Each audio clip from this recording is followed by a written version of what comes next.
الحمد لله رب العالمين والصلاة والسلام على سيد الأنبياء والمرسلين أما بعد أعوذ بالله من الشيطان الرجيم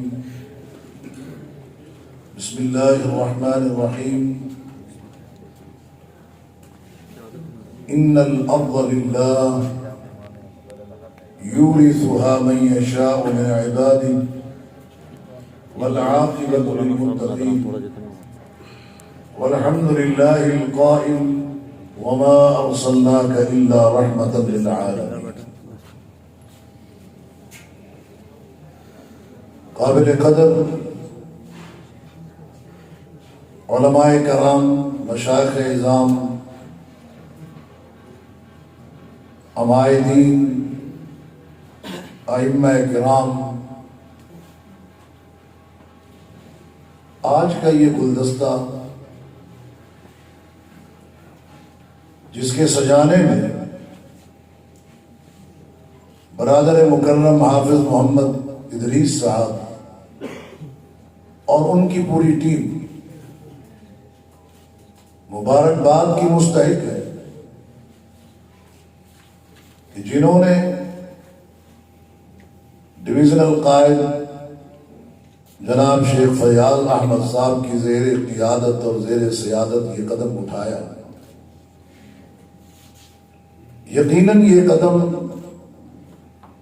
بڑی عظمت والا، شرف والا اور عزت والا ہے، اور علماء و مشائخ کنونشن کا یہ سلسلہ جو ہم نے ملک بھر میں شروع کر رکھا ہے، ابھی میں جنگ سے ہی شیخ فیاض صاحب، سید عبدالوحید شاہ صاحب، ہم سب وہاں سے پروگرام کر کے یہاں پہنچے ہیں، اور اسی طرح آنے والے دنوں میں اور ماضی کے اندر اللہ رب العالمین سے یہ دعا ہے کہ اللہ تعالیٰ ان پروگرامات کو فی الحقیقت اتحاد امت کا ذریعہ بنائے. اللہ رب العالمین کے فرمان کے مطابق ان هذه امتکم امۃ واحدہ، یہ تو امت واحدہ ہے. اللہ نے اس کو امت منتشرہ نہیں بنایا، اور جو منتشر ہوتے ہیں وہ امت نہیں کہلاتے. جو امت کے دائرہ سے خارج ہوتا ہے وہی انتشار و افتراق کا رکن اور ممبر بنتا ہے، اور جو اس دائرہ کے اندر ہو وہی امت اور امت کا حصہ کہلاتا ہے. رب العالمین نے تو ایک امت بنایا ہے، منتشر ہم ہوئے، اللہ نے ہمیں منتشر نہیں بنایا. اور جب یہ امت متحد رہے گی، اپنے اہداف کو، اپنے مقاصد کو حاصل کر لے گی، اور جب ہم لوگ منتشر ہوں گے تو ہم اپنی منزل کو تو نہیں پائیں گے، لیکن دشمنان کا ہم شکار ہو جائیں گے، اور ہو رہے ہیں. سر بھی ہمارا ہے اور جوتے بھی ہمارے، خون بھی ہمارا ہے اور گولی بھی ہماری. مارنے والا بھی مسلمان ہے اور مرنے والا بھی. نہ مارنے والے کو پتا ہے کہ میں کیوں مار رہا ہوں، نہ مرنے والے کے علم ہے کہ میرا قصور کیا ہے، اور اس کا ذمہ دار کون؟ ایک طرف اگر دیکھا جائے تو یہ بات کہی جاتی کہ اختلاف جس چیز پر ہوا ہے وہ کون ہے؟ کہا جاتا ہے جناب صحابہ کی وجہ سے اختلاف ہوا ہے، کہا جاتا ہے اہل بیت اطہار کے حوالے سے اختلاف ہوا. میں چند منٹ کے لیے گزارش کروں گا، اگر اپنے موبائلوں کو سائلنٹ آپ کر لیں تو آپ کی بڑی مہربانی ہوگی. بھائی کو بھی بتا دیں. بہت شکریہ. مجلس کے آداب کا بھی ہم نے خیال رکھنا ہے انشاءاللہ. کیا بات ہو رہی تھی کہ اختلاف کی وجہ کیا ہے؟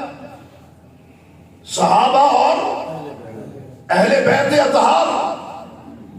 بھائی ذرا سوچو تو صحیح، کون صحابہ؟ فَإِنْ آمَنُوا بِمِثْلِ مَا آمَنْتُمْ بِهِ فَقَدْ اهْتَدَوْا. کون صحابہ رضی اللہ عنہم ورضوا؟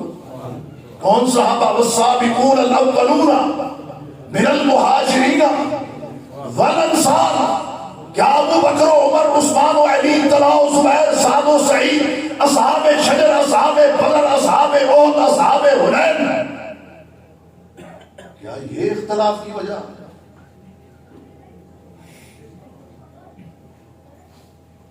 اتنا بڑا انسان، اتنی بڑی بات،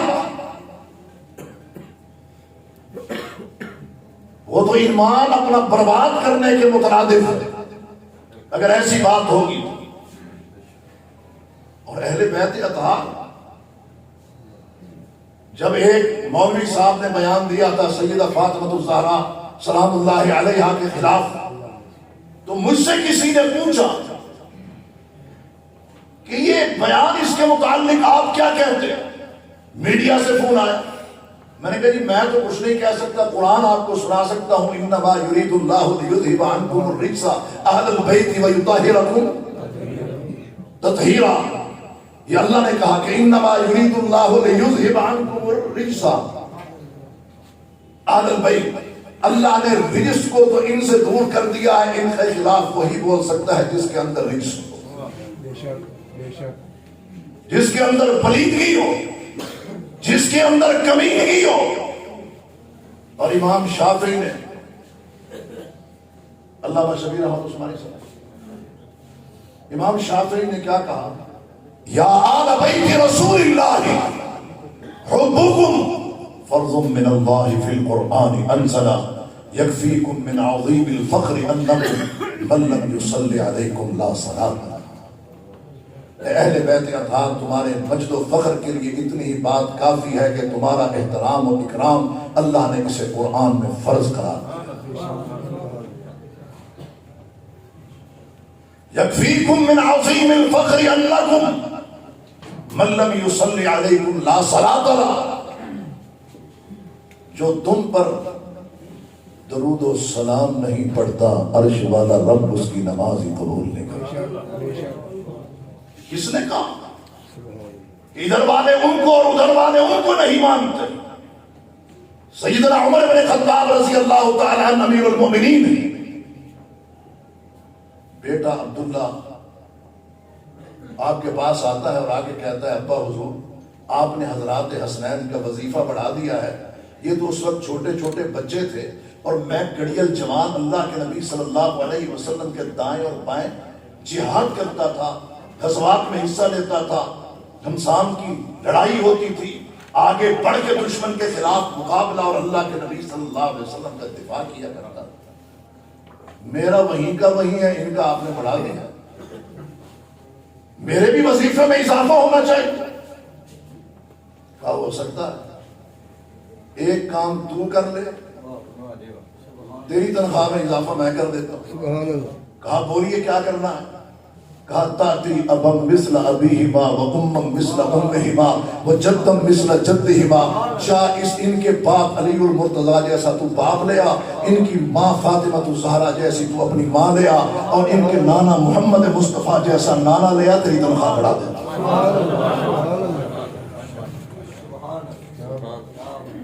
حضرات گرامی یہ ہستیاں تو خود اتحاد و اتفاق کا مرکز ہے. ابھی چند دن پہلے رحماء بینہم کانفرنس ہوئی جامع عروۃ الوثقی میں. جب میں وہاں گیا تو بات یہی چل رہی تھی جناب کہ یہ تقاریر تو اتحاد کی ہوتی ہے. میں نے کہا اللہ کی قسم ہے جتنے لوگ یہاں آ کے سارے مسالے کے جمع ہو گئے ہیں، بیٹھ گئے ہیں، یہ خالی بیٹھ کے اٹھ کے چلے جاتے، کوئی ایک تقریر بھی نہ ہوتی تو اتحاد و اتفاق کا یہ مظاہرہ بھی کوئی کم نہیں. بہت بڑا اتحاد کا مظاہرہ. ہمارا مل بیٹھنا کائنات کے کافروں کو گوارا نہیں ہے. وہ تو یہ چاہتے ہیں کہ ہم دستوں گرباں ہوں، ایک کا ہاتھ دوسرے کے گربان میں ہو اور ایک کی داڑھی دوسرے کے ہاتھ میں ہو، یہ داڑیاں نوچ رہے ہوں، یہ گربان چاک کر رہے ہوں، یہ ایک دوسرے کے اوپر گولیاں برسا رہے ہوں. اور یہ بات یاد رکھنا، جس نبی کی ہم امت ہیں، گولی چلانا قتل کرنا تو دور کی بات ہے، آپ نے تو یہ بات بھی فرما دی کہ من رفع علینا السلاح فلیس منا، چلانا نہیں، جو خالی مسلمان کے خلاف اسلحہ اٹھاتا ہے، کسی اور سے اس کا تعلق ہو سکتا ہے، فلیس منا، میں محمد سے کوئی تعلق نہیں، میرے ساتھ کوئی تعلق نہیں۔ آپ ورثۃ الانبیاء ہیں، ممبر و محراب کے وارث ہیں، اور اس ممبر اور مسند اور مصلی کی نسبت کس کی طرف جاتی ہے؟ کس کی طرف جاتی ہے؟ محمد الرسول اللہ صلی اللہ علیہ وسلم کی طرف جاتی ہے۔ کیا انہوں نے بھی اس ممبر کو انتشار امت کے لیے استعمال کیا ہے یا اتحاد امت کے لیے کیا ہے؟ میں ورثۃ الانبیاء سے پوچھ رہا ہوں، اگر ہم اللہ کے حبیب کے صحیح معنوں میں وارث ہیں تو پھر میرے ممبر سے اتحاد کی آواز بلند کیوں نہیں ہو رہی؟ پھر اکرام مسلم کی آواز بلند کیوں نہیں ہو رہی؟ پھر میری مسند سے یکجہتی اور اتحاد کا درس کیوں نہیں دیا جا رہا؟ ہم ذرا غور کریں۔ اللہ نے ہمیں بہت بڑا میڈیا دیا ہے۔ قاری صاحب کے متعلق مجھے فرما رہے تھے عثمانی صاحب کے ماشاءاللہ 7-8 اخبار، قاری صاحب اس بات کی گواہی دیں کہ جب الیکٹرانک میڈیا آیا ہے تو پرنٹ میڈیا بیٹھ گیا، سوال پذیر ہو گیا۔ سوشل میڈیا آیا ہے تو پرنٹ میڈیا بیٹھ گیا، اور سوشل میڈیا اور پرنٹ الیکٹرانک میڈیا بھی بیٹھ گیا، کیوں؟ سوشل میڈیا آ چکا ہے۔ ایک کے بعد جب دوسرا آتا ہے تو پہلے کو زوال اور دوسرے کو ترقی ملتی ہے۔ ایک میڈیا رب نے آپ کو دیا ہے جو منبر مصطفیٰ ہے، جس کو کبھی زوال نہیں، جس کو کبھی زوال نہیں، ترقی ہی ترقی ہے۔ لوگ ادب سے، احترام سے، ہاتھ باندھ کے، گردن گرا کے، پلکیں جھکا کے، اجر و ثواب کی نیت سے آپ کو سنتے ہیں۔ کیا یہ سننے کے لیے آتے ہیں کہ ایک دوسرے کا قتل عام کیسے کرنا ہے، ایک دوسرے کو مارنا کیسے ہے، اور آپس کے اندر اختلافات کو فروغ کیسے دینا ہے؟ یہ سننے کے لیے تو نہیں آتے۔ نہ ممبر اس لیے ہے، نہ اللہ کی کتاب اس لیے ہے، نہ محمد ذیشان اس لیے ہے، لیکن ورثۃ الانبیاء کس راستے پر چل پڑے ہیں۔ اس حوالے سے ایک تو میں آپ سے یہ درخواست کروں گا کہ اللہ کے لیے اپنی صفوں میں اتحاد پیدا کیجئے۔ یہ ملک جو عالم اسلام کا دفاعی مرکز ہے، دشمن اس کے پیچھے پڑا ہے کہ اس کا دفاع کمزور کیا جائے، دشمن اس کے پیچھے پڑا ہوا ہے کہ اس کے اندر داخلی انتشار کو فروغ دیا جائے، اور دشمن یہ چاہتا ہے کہ یہاں پر لسانی تعصبات کی بنیاد پر اور علاقائیت کی بنیاد پر، فرقہ واریت کی بنیاد پر، اور اسی طریقے سے سیاست کے نام پر، تیرے اور میرے حقوق کے نام پر ملک کے اندر انتشار ہو اور افتراق ہو، اور ملک کے اندر خانہ جنگی اور ملک کے اندر خون ریزی عام۔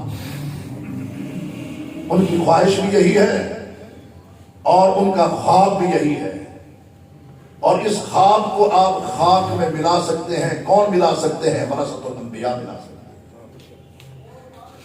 آپ ملا سکتے ہیں۔ اور اتحاد کی فضا کو فروغ کون دے سکتا؟ وہ آپ دے سکتے ہیں۔ ایک تو یہ چیز آپ ذہن میں رکھیے کہ انشاءاللہ اس امت کو ہم نے جوڑنا ہے، اس امت کو ہم نے جوڑنا ہے، اور ایک دوسرے کے خلاف بات کرتے ہوئے، گالی دیتے ہوئے، یہ حدیث ذہن میں رکھنی ہے کہ سباب المسلم فسوق و قتالہ کفر، مسلمان کو گالی دینا فسق و فجور ہے اور قتل کرنا کفر ہے۔ یہ نہیں کہ جناب 50,000 روپے آپ کو دیں گے، فلاں مسلک کا مولوی آیا تھا، اس نے 4 گالیاں نکالی تھی، آپ کو 50 روپے دے رہے ہیں، 50,000 روپے دے رہے ہیں، آپ نے اس کو 4 کی بجائے 40 گالیاں دے دی، اور یہ دھندا چل رہا ہے۔ باقاعدہ پیسے دے کے گالیاں، آپ نے ان کو گالیاں دینی۔ گالی دینے سے پہلے یہ تو سوچنا چاہیے کہ اللہ کے حبیب نے فرمایا کیا ہے، اور جس ممبر پر مسند پر بیٹھا ہوں اس کی نسبت کس کی طرف جا رہی ہے؟ محمد الرسول اللہ۔ اور یہ سارا کچھ جو بھی ہو رہا ہے یہ ملک کے خلاف ہو رہا ہے، یہ اس نظریے کے برعکس ہو رہا ہے نظریے کو کوہ صفا پر کھڑے ہو کے اللہ کے حبیب نے پیش کیا تھا، یا قوم قولوا لا الہ الا اللہ تفلحوا تملک العرب والعجم، فلاح چاہیے تو تب بھی، اور دنیا کی سیادت اور قیادت چاہیے تو تب بھی لا الہ الا اللہ کا اقرار تم کر لو، دنیا و آخرت کی فلاح تمہارا مقدر ہوگی، اور دنیا کے اندر قیادت سیادت خلافت تمہارے ماتھے کا جومر بنے۔ حضرات کرام، اس حوالے سے جو اگلی گزارش کرنا چاہتا ہوں وہ یہ کہ ملک کے اندر پہلے این جی اوز بہت زیادہ تھی جو یہاں پر جاسوسی بھی کر رہی تھی اور ضمیر کو بھی خرید رہی تھی، ایمان کو بھی خرید رہی تھی، کمزور مسلمانوں کی خریداری کر رہی تھی، بے حیائی کو عام کر رہی تھی، بے پردگی کو فروغ دے رہی تھی، ملک کے چپے چپے کی جاسوسی یہاں پر ہو رہی تھی، اور 3000 سے زیادہ اس سے پچھلی حکومت نے پکڑ کے ان کو ملک سے نکالا، جو دوائی دینے کے نام پر لباس و ملبوسات تقسیم کرنے کی غرض و غایت سے، اور جناب سکول میں بستے بانٹ رہے ہیں۔ مجھے ایک صاحب نے بتایا کہ ایک گاؤں میں ایک ہینڈ پمپ انہوں نے لگانا تھا، 4 ٹیمیں آئیں اور 4 ٹیمیں آئیں اور چاروں مرتبہ افراد اور اشخاص اور لوگ مختلف تھے، پہلے والے نہیں تھے۔ ہینڈ پمپ کتنے کا لگتا ہوگا پتہ آپ کو، لیکن اگر 4 مرتبہ 4 مختلف ٹیمیں آئی تو ان کے آنے پر لاکھوں روپیہ خرچہ، اور جو ہینڈ پمپ لگایا ہے وہ ہزاروں میں خرچہ۔ کیا صرف ہینڈ پمپ لگانے کے نہیں، آپ کے چپے چپے کی جاسوسی کرنے کے لیے۔ صورتحال یہ تو ہم لوگوں نے یہ حدیث بیان کی تھی کہ اللہ کے نبی صلی اللہ علیہ وسلم نے فرمایا کہ بدکارہ عورت کنویں کے پاس سے گزری، کتا موت و حیات کی کشمکش میں تھا، زبان نکال کے گیلی مٹی چاٹ رہا تھا، عورت نے کنویں سے پانی نکالا، کتے کو پلایا، کتے کی زندگی بچ گئی، اللہ نے اسے جہنم سے بچا لیا۔ یہ حدیث ہم بیان کرتے ہیں، خود عمل کیوں نہیں کرتے، علماء کرام کیوں نہیں کرتے؟ یہ تو باتیں سننے میں مل رہی ہے کہ مسجد سے کوئی پانی بھرنے کے لیے آئے، پانی نہیں بھرنے دیا جاتا، ڈول اٹھا کے پیر پھینک دیا جاتا ہے، دھکے مار کے بچوں کو نکال دیا جاتا ہے۔ آتا کہاں پہ ہے؟ اللہ کے گھر میں ان المساجد للہ، لیکن دکھ کی بات یہ ہے کہ یہ مساجد بھی ان المساجد للہ نہیں رہی، یہ چیموں کی، جٹوں کی، شیخوں کی، ارائیوں کی، جاٹوں کی، دیوبندیوں کی، بریلویوں کی، اہل حدیثوں کی، شیعوں کی، سب کی اپنی اپنی ہے، اور اللہ کا گھر کہاں ہے اس کی تو خود مجھے بھی تلاش ہے، مجھے خود تلاش ہے۔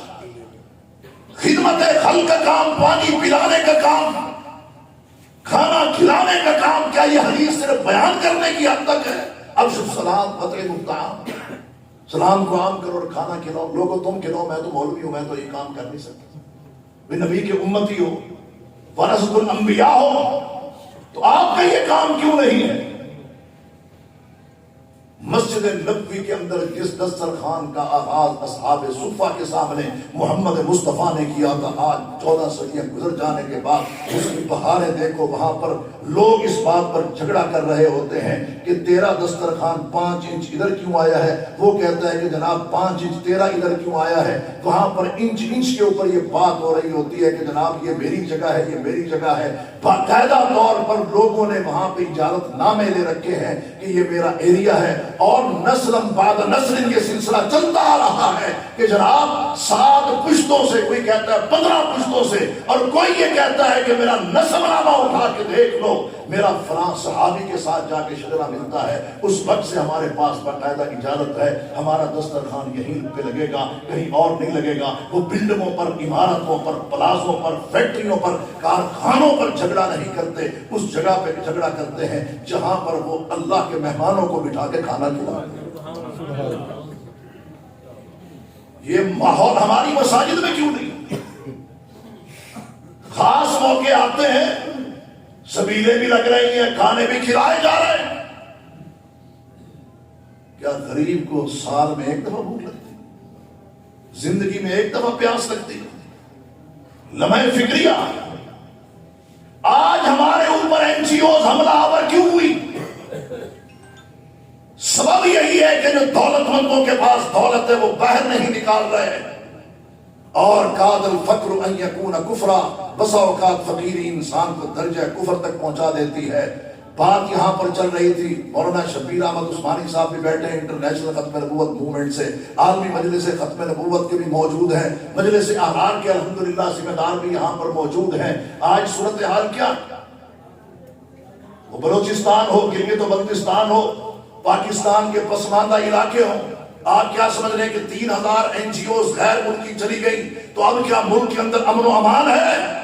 عقیدہ ختم نبوت سے کھیلنے والے آج آپ کے ملک میں متحرک ہیں، تعلیمی اداروں کے اندر متحرک ہیں، طلباء کو اسکالرشپ کا لالچ دے کے ان سے عقیدہ ختم نبوت لوٹ رہے ہیں، اور پسماندہ علاقوں میں لوگوں کو پانی کی سہولیات اور کھانے پینے کی اشیاء فراہم کر کے آج ان کو مرتد اور بے ایمان کر رہے ہیں۔ اے علماء امت، کل کو کسی اور کا نہیں، محمد مصطفیٰ کا ہاتھ ہوگا اور ہمارا گریبان۔ وہاں یہ نہیں چلے گی کہ ہم تو مولوی تھے، ہم تو لقمہ حیات کے لیے خود پریشان اور تنگ تھے۔ کہیں کلیجہ نہ آپ کا پھٹ جائے اگلی بات اگر میں کہوں۔ پہلے یہ معاملہ صرف یہ تھا کہ جناب یونیورسٹیز کے اندر، کالجز کے اندر، اکیڈمیز کے اندر ان کا فتنہ چل رہا تھا، عورت، شہرت، دولت، وہی تین آفریں جو مشرکین مکہ نے اللہ کے حبیب کو کی تھی کہ لے لیجئے اور اپنا مشن چھوڑ دیجئے۔ آج یہی دولت، یہی شہرت اور عورت کا لالچ دے کر شادی بھی کروائیں گے، فلاں ملک کا جناب آپ کو ویزا اور نیشنلٹی ملے گی، دولت جتنی چاہو گے وہ بھی ملے گی۔ لوگ بیچارے دین کا فہم نہیں، علم نہیں، ادراک نہیں، تو کیا کہتے ہیں کہ اس ملعون کو تم اپنا پیغمبر مانو، تمہیں سارا کچھ ملے گا۔ لالچ وہی تین چیزیں ابو طالب نے بھی کہا تھا نا، نتیجے وہ یہ آفرے کر رہے ہیں۔ کہا چچا لو وضع الشمس علی یمینی والقمر علی یساری، اگر ان کو یہ اختیار مل جائے کہ سورج لا کے میرے دائیں پر اور چاند میرے بائیں پر رکھ دیں، رب کعبہ کی قسم ہے محمد مصطفیٰ اپنے مشن سے پیچھے نہیں۔ آج قادیانی متحرک، ان کا تحرک ہے تو آپ کا تحرک کیوں نہیں؟ برس الانبیاء کا تحرک کیوں نہیں؟ الحمدللہ جماعت برس ہا برس سے خدمت خلق کا کام کر رہی ہے، اللہ اکبر کبیرہ، برس ہا برس سے کر رہی ہے۔ طوفان آئے، آگ لگے، سیلاب آئے، زلزلے آئے، کارکن متحرک ہوتے ہیں۔ حضرات گرامی، وہاں پر سندھ میں پانی کی سطح بلند ہوتی گئی، گھر کے افراد درخت پر چڑھ گئے، بھائی ہمارے گئے، کشتی لگائی درخت کے ساتھ اور ان کو بٹھا لیا۔ ہمارے بھائی فیاض صاحب نے بھی بہت کام کیا، حافظ ادریس صاحب نے کشتی درخت کے ساتھ لگائی، ان کو اتارا، بٹھایا، خشکے پہ لے آئے، پکا پکایا کھانا کھلایا۔ انہوں نے سوال کیا کہ بھئی آپ نے یہ نہیں پوچھا ہم کون؟ انہوں نے کہا جی ہم تو انسانی ناطے سے آپ کی مدد کی ہے، آپ کو لے کے آئے۔ کہا نہیں پھر بھی کیوں لے کے آئے؟ کہا امیر نے ڈیوٹی لگائی ہے، تعلیمات پیغمبر کی۔ کہا کھانا بعد میں کھائیں گے، جس پیغمبر کی تعلیمات اتنی اعلیٰ ہے اس کا کلمہ پہلے پڑھا دو۔ تو یہ خدمت خلق کا کام، کھانا کھلانے کا کام، پیاسوں کو پانی پلانے کا کام، بے لباس لوگوں کو لباس پہنانے کا نام خدمت ہے، اور یہ کام کرنے والا۔ کیا آپ علماء کرام کو ائمہ کو یہ پتہ نہیں ہوتا کہ موسم سرما میں گرمیوں والے کپڑے کس نے پہنے ہوئے؟ کیا مرجھائے ہوئے چہروں سے پتہ نہیں چلتا کہ اس نے کتنے دن کا کھانا نہیں کھایا؟ اگر ہم یہ کہیں کہ نہیں جو ہم تو ترغیب دینے والے ہیں، ترغیب دے کے ہی لوگوں سے لینا ہے۔ آپ یہ کام شروع تو کریں، لینے والوں کی لائنیں لمبی ہوگی، لینے والوں کی لائنیں چھوٹی ہوں گی، دینے والوں کی قطاریں لمبی ہوں گی۔ یہ آئی ایم ایف، یہ ورلڈ بینک، یہ قرضے، یہ کشکول، یہ مسکینی، یہ ذلت، یہ او بھائی ہم کیوں نہیں آگے بڑھتے؟ اگر اس ملک کے اندر علماء کرام اغنیاء کو یہ ترغیب دیں کہ اللہ کے لیے اپنی تجوریوں کے منہ کھولو، اپنی زکاتوں کو پورا نکالو، اللہ کی راہ کے اندر خرچ کرو، رب کعبہ کی قسم ہے کسی ایڈ کی کوئی ضرورت نہیں ہے۔ تؤخذ من اغنیائہم وترد علی فقرائہم، جب اغنیاء سے لے کے فقراء تک دیا جائے گا، بانٹا جائے گا، کسی ملک کا پھر ہمیں مقروض ہونے کی ضرورت نہیں ہے، ہمارے قرضے بھی اللہ ختم کرے گا اور اس ملک سے غربت کو بھی اللہ مٹا دے گا۔ تو کیا یہ کام بھی کرنا ہے کہ نہیں؟ انشاءاللہ بڑی ڈھیلی آئی ہے انشاءاللہ۔ اگلی اور آخری گزارش، بات ہو رہی تھی، کئی ایک مقررین نے کی، اور انہوں نے یہی کہا کہ نفاذ ہونا چاہیے اسلام کا، عقیدہ ختم نبوت کا تحفظ ہونا چاہیے۔ یہ بات درست، عقیدہ ختم نبوت کا تحفظ، اس کی حفاظت، یہ ہمارا سارا کچھ ہے۔ اگر ہمارے پاس یہ نہیں تو ہمارے پاس کچھ نہیں، یہ سارا کچھ ہے۔ اسلام کا نفاذ یہ ہماری منزل ہے، لیکن بات یہ ہے کہ کیا ہم اس کے لیے خود کو جد و جہد کر رہے ہیں؟ یہ بات میرے سارے بزرگ بھائی قائدین عمائدین سن لیں کہ اسلام نے غالب ہونا ہی ہے۔ یہ بات میری نہیں، فرمان اللہ کے حبیب کا ہے، سَيَبْلُغُ هَذَا الدِّينُ مَا بَلَغَ اللَّيْلُ وَالنَّهَارُ، جہاں جہاں تک رات کے اندھیرے اور دن کے اجالے پہنچتے ہیں، وہاں وہاں تک دین مصطفیٰ پہنچ گئے۔ وادیوں میں، آبادیوں میں، چوٹیوں میں، گھاٹیوں میں، صحراؤں میں، جزیروں میں، ریگستانوں میں، چولستانوں میں، آبادیوں میں، شہروں میں، دیہاتوں میں، ہر جگہ اس دین میں پہنچنا ہے، لیکن اس میں میرا حصہ کتنا ہے؟ اور جس طرح ہم پہنچانے کے چکر میں ہیں،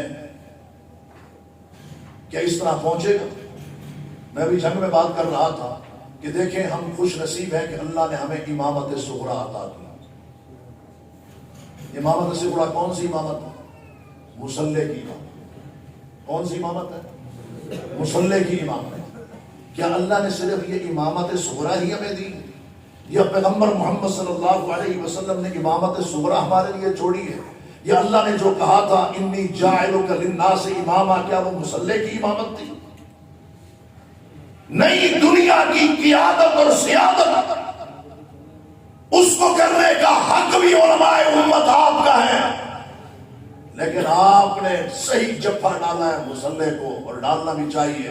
اور کسی بھی اتنے پہرے دار اور اتنے آپ اس کے محافظ ہیں کہ کوئی جاہل آدمی آپ کے اس مصلی پر کھڑا نہیں ہو سکتا، کیونکہ وہ اس کا حق نہیں رکھتا، اس کی اہلیت نہیں رکھتا، اس لیے وہ کھڑا نہیں ہوتا۔ لیکن جن کو آپ اپنا سیاسی امام بنا کے ووٹ ڈالتے ہیں، کیا وہ 5 نماز کی امامت کروانے کی صلاحیت رکھتا؟ سر سے نہیں، زبان سے جواب چاہیے۔ دیکھیں ہم نے سیاست میں الحمدللہ قدم رکھا ہے، ہم آئے اور دبنگ طریقے سے آئے ہیں، اور انشاءاللہ آگے بڑھنا ہے۔ کیوں بڑھنا ہے؟ اس لیے کہ رحمت للعالمین کی یہ سیرت ہے، رحمت للعالمین کی یہ سیرت ہے۔ انہوں نے صرف مصلی پر کھڑے ہو کے نماز کے آداب ہی نہیں سکھائے، منبر پر کھڑے ہو کے صرف انہوں نے ارکان اسلام ہی بیان نہیں کیے، بلکہ انہوں نے وَإِن كَانُوا مِن قَبْلُ لَفِي ضَلَالٍ مُبِينٍ، جو معاشرہ سیاسی آلائشوں میں مبتلا تھا، بد اعتقادیوں میں مبتلا تھا، معاشرتی برائیوں کی دلدل میں دھنسا ہوا تھا، اللہ کے حبیب نے اس پورے معاشرے کی اصلاح کی ہے۔ اللہ کے حبیب نے سیاست کے خط و خال بھی بتائے ہیں جو خلافت راشدہ سے الحمدللہ ہمیں حاصل ہوتے ہیں، اور اللہ کے نبی صلی اللہ علیہ وسلم کی سیرت و کردار سے۔ یہ بڑی غلط فہمی ہے کہ ہم مسلح ہمارا ہے، پارلیمنٹ دوسروں کی ہے، ممبر ہمارا ہے، قومی اسمبلی کی سیٹیں جاہدوں کی ہیں، پھر یہی رونا دھونا ہوگا۔ آپ کسی جاہل کو کھڑا کر دیں گے مسلح پر، وہ جس طرح کی نماز پڑھائے گا، پھر آپ کہیں گے جناب تیرا قیام ٹھیک نہیں تھا، تیرا رکوع درست نہیں تھا، تیرے سجدوں کی حالت درست نہیں تھی، اور تیرے تشہد کی کیفیت بگڑی ہوئی تھی، بھئی کیوں اعتراض کر رہے ہو کہ جی اس نے نماز غلط پڑھائی ہے، آگے کس نے کیا تھا؟ میں نے خود کیا۔ نفاذ اسلام کا ان سے مطالبہ کرتے ہو جنہیں اسلام کا پتہ ہی نہیں، عقیدہ ختم نبوت کے تحفظ کی بھیک ان سے مانگتے ہو جنہیں خاتم النبیین بولنا نہیں آتا۔ بھکاری بن کر نہیں، قائد بن کر آگے بڑھو، بھکاری بن کر نہیں، منگتے بن کر نہیں، امام بن کر آگے بڑھو۔ یہ ملک جس کے ذرے ذرے سے اور جس کے قطرے قطرے سے ہمیں دل اور جان سے محبت ہے، کیونکہ یہ وہ عظیم ملک ہے کہ اللہ نے جن نعمتوں کا ذکر سورہ الرحمن میں کیا ہے، اپنے قرآن میں کیا ہے، میرے وطن عزیز میں وہ ساری نعمتیں اللہ نے رکھ دی۔ یہ عظیم ملک جس کی عظمت پر ہمارا سب کچھ قربان ہے، اور اس قربانی کے لیے ہم تیار ہیں اللہ کے فضل و کرم سے۔